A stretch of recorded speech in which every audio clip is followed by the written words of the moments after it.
KRS dam ಕೂಡ ನೋಡಿ, ಬಹಳ ವರ್ಷಗಳ ನಂತರ ಒಂದು ಹೀಟ್ ವೇವ್ ವಾರ್ನಿಂಗ್ ಅನ್ನ ನಾವು ನೋಡ್ತಾ ಇದ್ದೀವಿ. ಇದು ಬರೇ ನಮ್ಮ ರಾಜ್ಯಕ್ಕೆ ಅಥವಾ ರಾಷ್ಟ್ರಕ್ಕೆ ಸೀಮಿತ ಇಲ್ಲ, ಇಡೀ ನಮ್ಮ ಏಷ್ಯಾ ಪ್ರದೇಶಕ್ಕೆ ಈ ಎಲ್ ನೀನೋ ಮತ್ತೆ ಲಾ ನೀನಾದು ಎಫೆಕ್ಟ್ ಅನ್ನ ನಾವು ಕಾಣ್ತಾ ಇದ್ದೀವಿ. ಇದನ್ನ ಮೊನ್ನೆ ಕೂಡ ಮಾನ್ಯ ಮುಖ್ಯಮಂತ್ರಿಗಳು ಎಲ್ಲ DCCOಗಳ ಸಭೆ ಮಾಡಿ ಡಿಸಾಸ್ಟರ್ ಮ್ಯಾನೇಜ್ಮೆಂಟ್ ಅವರ ವರದಿ ಮೇರೆಗೆ ಏನೋ ಒಂದು ಹೀಟ್ ವೇವ್ ಮ್ಯಾಪ್ ಅಂತ ಒಂದು ನಾವು ಮಾಡಿದ್ದೀವಿ. ಅದ್ರ ಪ್ರಕಾರ ಎಲ್ಲ DCCOಗಳಿಗೆ ಕೂಡ ನಾವು ಸೂಚನೆಯನ್ನು ನೀಡಿದ್ದೀವಿ, ಏನೇನು ಮಾಡಬೇಕು ಏನೇನು ಮಾಡಬಾರ್ದು ಅಂತ.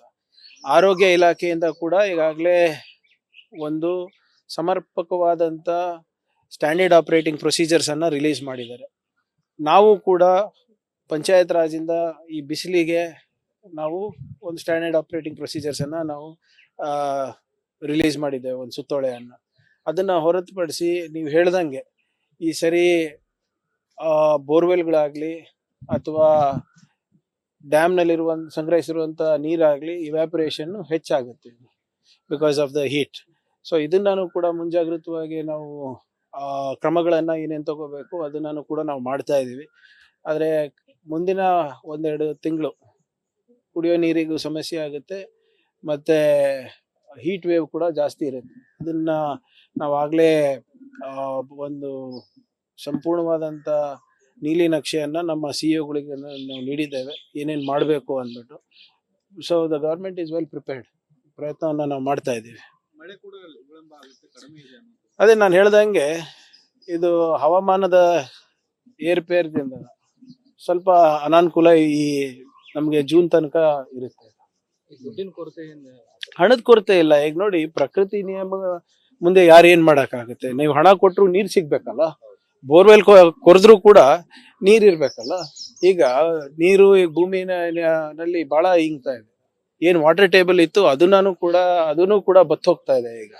ಸೊ ಅದರಿಂದ ನಾವು ಬಹಳ ಸೂಕ್ಷ್ಮವಾಗಿ ಇದೆಲ್ಲ ಗಮನಿಸ್ತಾ ಇದ್ದೀವಿ.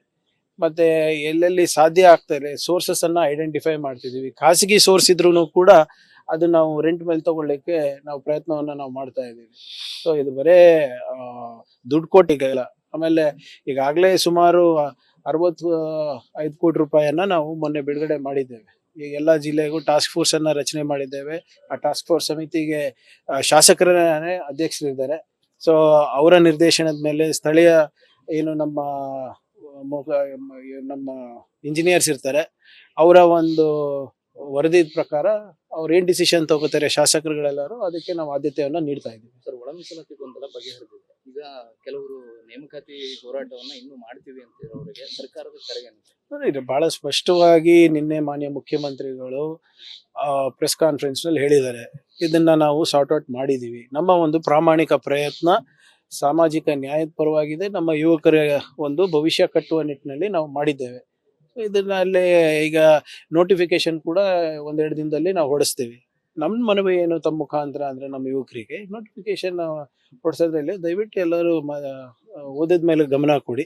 ನಿಮ್ಮ ಧ್ವನಿ ಏನಿದೆ ಸರ್ಕಾರಕ್ಕೆ ಮುಟ್ಟಿದೆ.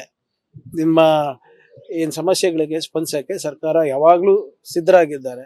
ದಯವಿಟ್ಟು ಇದನ್ನ ಕೈ ಬಿಡಬೇಕು ಅಂತ ನಾನು ಬಯಸ್ತಾ ಇದ್ದೀನಿ.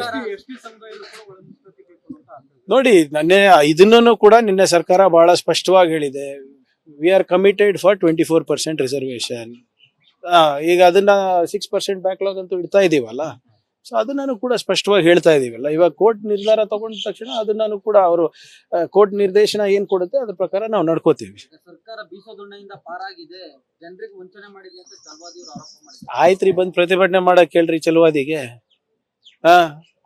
ಈಗ ಇವ್ರ ಕಡೆ ಅಂತೂ ಇವ್ರ ಸರ್ಕಾರದಲ್ಲಿದ್ದಾಗ ಏನ್ ಮಾಡಿದ್ರು, ವಿಧಾನಸೌಧ ವ್ಯಾಪಾರ ಸೌಧ ಮಾಡಿದ್ರು. PSI ಹಗರಣದಾಗ ಎಲ್ಲ ಆದಾಗ ಇವ್ರು ಬಾಯಿಗೆ ಬೀಗ ಬಿದ್ದಿತ್ತೇನ್ರಿ? ಅವಾಗೆಲ್ಲ ಯಾಕೆ ಏನು ಮಾಡಿಲ್ಲ ಇವರು? ಈಗ ಇವರೆಲ್ಲ ಮಾಡ್ಲಾರ್ದ ಕಾರಣ ತಾನೆ ಅವರು ಸರ್ಕಾರದ ಇಲ್ಲ. ಇವತ್ತು ಯುವಕರ ಭವಿಷ್ಯವನ್ನ ಇವರು ಮಾರಾಟಕ್ಕೆ ಇಟ್ಟಿದ್ಕೆ ತಾನೆ ಇವತ್ತು ಯುವಕರೆಲ್ಲರಿಗೂ ಇವರಿಗೆ ವಿರೋಧ ಪಕ್ಷದಲ್ಲಿ ಕೂಡ್ಸಿರೋದು.